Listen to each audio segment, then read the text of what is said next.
Namaste friends, my name is Siddhi.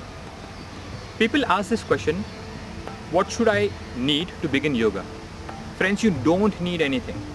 You don't need a particular form of equipment. What you need may be just a mat. Even if you don't have a mat, just a blanket is quite enough, because yoga doesn't require any equipments. Having nothing is the starting point, I would say.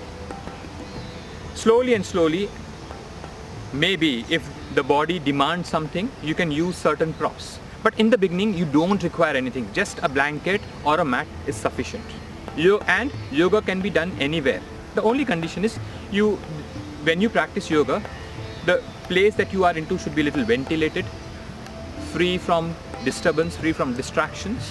Just that thing, so that you don't get disturbed by those distracting effects. You can do anywhere, where it is hygiene, where it is clean. Friends, practice yoga. There is nothing that can stop you. You don't require anything. Just keep practicing. Thank you for watching the video. Friends, if you have any suggestions, any feedback, please write to us, and don't forget to subscribe so that you can get updates of the new videos. Thank you for watching. Namaste.